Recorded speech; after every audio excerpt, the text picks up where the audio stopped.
శాంతించండి తండ్రి. ఆవేశంలో రాజ్యక్షేమాన్నే స్మరిస్తున్నారు. భరతుని శ్రేయస్సుకి భంగం కలిగిస్తున్నారు.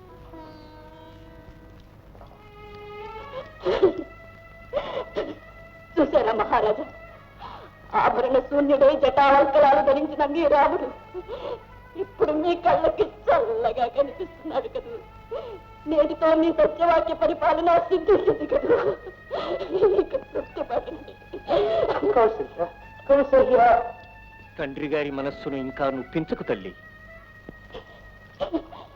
మహారాజా, మీ రాముడు మిమ్మల్ని మోసం చేశాడు. తల్లి నాటి ముట్టుతుండే తీసివేయండి మహారాజా, తీసివేయండి. మీకు చేత కాకపోతే మీ ముద్దులో వాడికి చెప్పండి.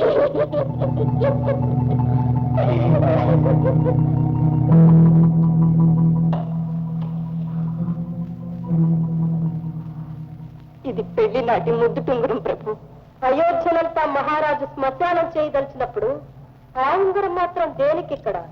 అది పవిత్రంగా నీ దగ్గర ఉండదు. నా ఆజ్ఞ. శ్రీరామ, ముహూర్త సమయం సమీపిస్తున్నది, బయలుదేరాలి. తండ్రి, బాధపడకండి. నేను మీ సమక్షంలో ఉన్నట్లుగానే భావించండి, ఆశీర్వదించండి.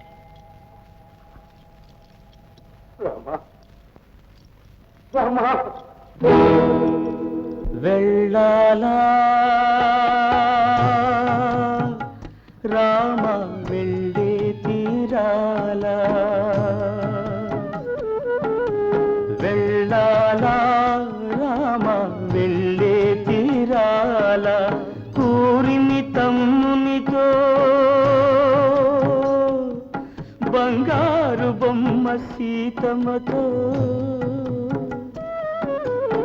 ఊరిమి తమ్మునితో బంగారు బొమ్మ సీతమ్మతో, నారచీరలుని కారడవులకు వెళ్ళాలా రామ, వెళ్ళే తీరాలా.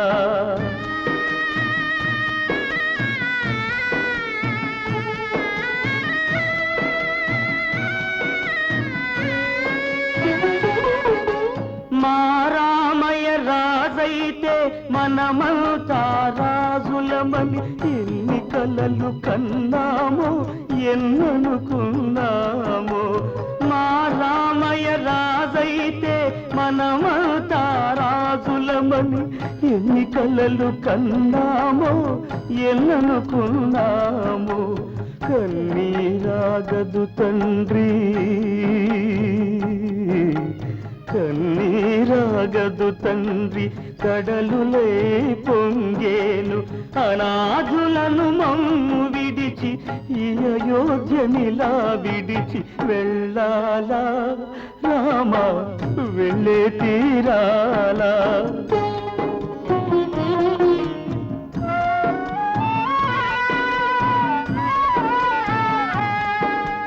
నీ కథలు, నీ చేతలు, నీ చల్లని రూపం, కనని దినం వినని క్షణం లేదు గదా రామా. నీ కథలు, నీ చేతలు, నీ చల్లని రూపం, కనని దినం వినని క్షణం లేదు గదా రామా. చూడలేము రామా ఈ దీన వేషము, చూడలేము రామా ఈ దీన వేషము. చూడకుండా బ్రతకలేము నీ సూదర వదనము రామా, రామా, రామా.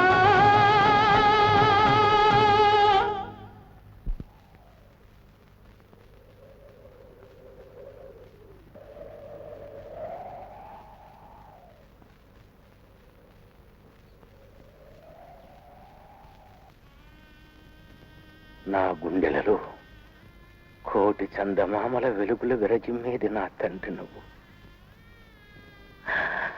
చెప్పు కౌసల్య, నా కన్న తండ్రి గుణగణాలు ఇంకా చెప్పు. నా అణువణువు రామధ్యానంతో పులకించిపోవాలి. ఎంత మెత్తటి పాన్పు వేసి పడుకోబెట్టినా నిద్రపోయేవాడు కాదు. మీ గుండెలపై పడుకోగాని క్షణంలో నిద్రపోయేవాడు నా బంగారు తండ్రి. అవును కౌసల్య, ముందు ముందు అడవులలో నేల మీద పడుకోవలసి వస్తుందని వాటికంటే కఠినమైన నా గుండెలపైన పడుకోవటం పసితనం నుంచి అలవాటు చేసుకున్నాడు నా కన్న తండ్రి.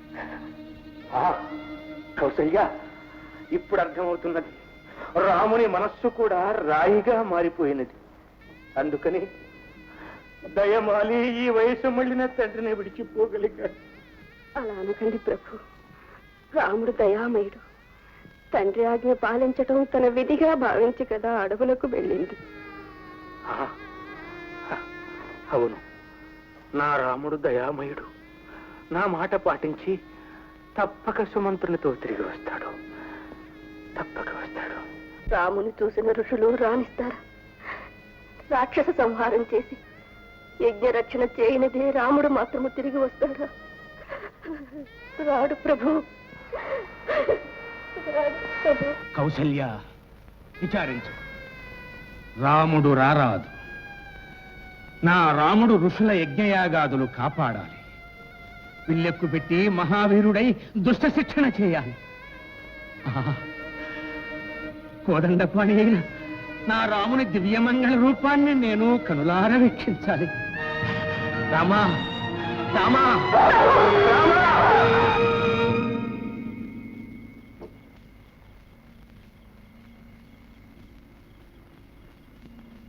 ప్రభు, ఇంత రాత్రి వేళ ఒంటరిగా ఇక్కడ కూర్చున్నారా? అయోధ్య వదిలి వచ్చిన నాడు కూడా ధీర గంభీర హృదయులుగా ఉన్న మీరు ఈనాడు దీనంగా ఉన్నారేమిటి? దేవి, ఏదో తెలియరాని తీవ్రమైన శక్తి నా మనస్సును తండ్రి గారి వైపే మాటిమాటికి తిరుపుతున్నది. వారు ఎలా ఉన్నారో ఏమో సీత. అత్తగారి సేవల్లో వారు క్రమంగా స్థిమితం పొందగలరు. విచారించకండి ప్రభు. అన్నా, స్థిర సంకల్పం గల మీరే దిగులు పడితేరా కాలక్రమేణా తండ్రి గారు స్వస్థత పొందగలరు. శ్రీరాముడు 14 ఏళ్లు పూర్తి కాగానే వచ్చి మీ సేవ చేసుకుంటానని మీకు నమస్కారం అని చెప్పమన్నాడు ప్రభు. నన్ను మన్నించి మాట్లాడండి ప్రభు.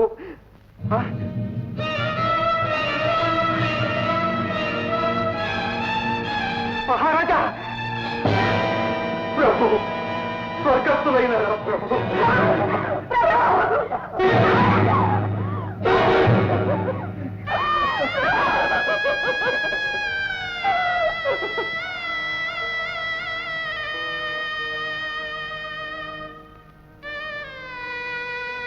అమాత్యవర్య, ధైర్యం వహించు. భరత శత్రుఘ్నులను సత్వరమే రప్పించు. జాగు చేయకు. శత్రుఘ్న, మన అయోధ్యనా ఇది? నిత్య కళ్యాణ వైభవాలతో విలసిల్లే నగరం ఎందుకు ఇలా దైన్య స్థితిలో ఉన్నది? అన్నా, నువ్వు అనుకున్నట్లే మన రామునికి ఏదో ఆపద సంభవించి ఉండాలి. ముందు రథాన్ని రామ మందిరానికి పోని.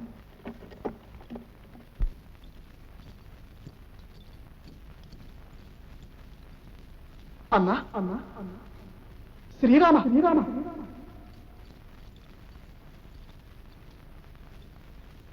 అన్నా, అన్నా, శ్రీరామ, శ్రీరామ. తమ్ముడు, నా మాటల్ని అనుకరిస్తూ నన్ను పరిహసిస్తున్నది ఏమిటి ఈ మందిరం? అంతా శూన్యంగా ఉంది. అమ్మ కౌసల్య మందిరానికి పోదాం పద.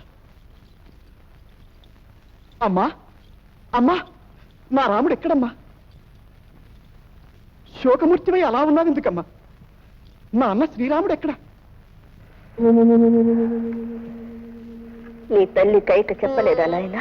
అన్నను చూడాలన్న తొందరలో ముందు ఇక్కడికే వచ్చానమ్మా. నా అన్న శ్రీరాముడు ఎక్కడ? మాట్లాడవేం తల్లి? వెళ్ళి నీ కోరికలు సాధించి పెట్టిన నీ తల్లి నడుగు. చల్లని వార్త చెబుతుంది. నాకు కోరికలా? ఏమిటమ్మా నువ్వనేది? అన్నను 14 ఏళ్లు అరణ్యాలకు పంపడం, అయోధ్యకు నీవు రాజుగా బోనడం నీకు తెలియని విషయాలా? నా అన్న శ్రీరాముడు 14 ఏళ్లు అరణ్యవాసం చేయటమా? ఎందుకు? మీ అమ్మ ముచ్చటపడి ఆ 2 వరాలు అడిగింది. ఆ మహారాజు ఇచ్చారు. బుద్ధిమాలిన వరాలు ఆమె అడిగితే మాత్రం మా తండ్రి ఎలా ఇచ్చారు? ఈ విషయం ఇప్పుడే అడిగి తెలుసుకుంటాను. ఇంకెక్కడ తండ్రి నాయన, రామయోగంతో ఈ లోకమే వదిలి వెళ్ళారు. తండ్రి గారు స్వర్గస్థులయ్యారా? తండ్రి, ఇక మీరు లేరా? ఆ దుష్టురాలి కోరికలు ఎందుకు అంగీకరించారు తండ్రి? అమ్మా, ఈ వరాలతో నాకేమీ సంబంధం లేదమ్మా. నేను నిత్యం దైవంగా పూజించుకునే అన్న శ్రీరాముడిని అడవులకు పంపే అధములను కానమ్మా. నా మాట నమ్మవా? పంచభూతముల సాక్షిగా, ఈ పవిత్ర రఘువంశ రాజచంద్రుల సాక్షిగా, అష్టదిక్పాలకుల సాక్షిగా, ఆ పరమేశ్వరుని సాక్షిగా, నా మనుగడ, నా ప్రాణం, నా సర్వస్వము అయిన నా అన్న శ్రీరాముని పాద పద్మముల సాక్షిగా ప్రమాణం చేసి చెబుతున్నానమ్మా. నేనేమీ ఎరుగనమ్మా. నా తల్లిని ఈ వరములు అడగమని నేను కోరలేదమ్మా. నాకు రాజ్యకాంక్ష లేదమ్మా. నన్ను నమ్ము తల్లి. కుమార, భరత, నీ మనసు ఎంతో నొప్పించాను తండ్రి. చిన్నప్పటి నుంచి నా ఒడిలో పెరిగిన బిడ్డవు, నిన్నెరుగునా నాయన. రాముని వీడిన దుఃఖంతో మనసు వ్యాకులపడి అలా మాట్లాడే. నాయన భరత, నీలో నా రాముని చూసుకుంటూ జీవిస్తాను తండ్రి. శాంతించు, శాంతించు. శాంతి? ఇంకెక్కడి శాంతి? ఇంతటి దారుణ పరిణామానికి కారణమైన ఆ దుష్టురాలిని శిక్షించందే నాకు శాంతి లేదు. నాయనా, భరత, తొందరపడకు నాయనా.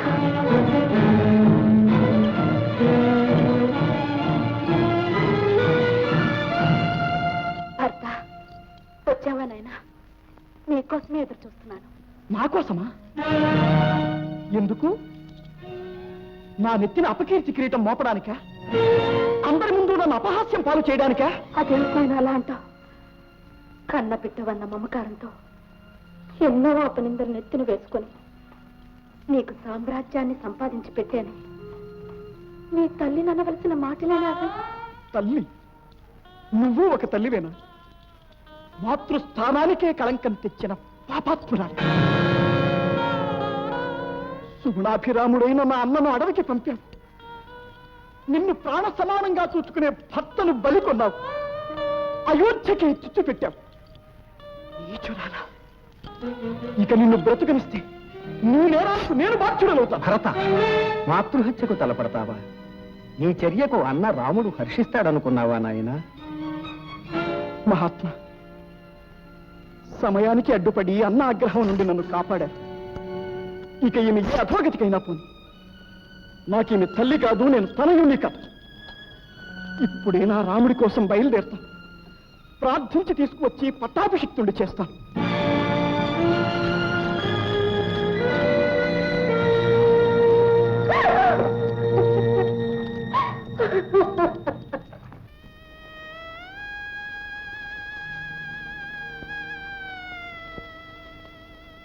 అన్నా,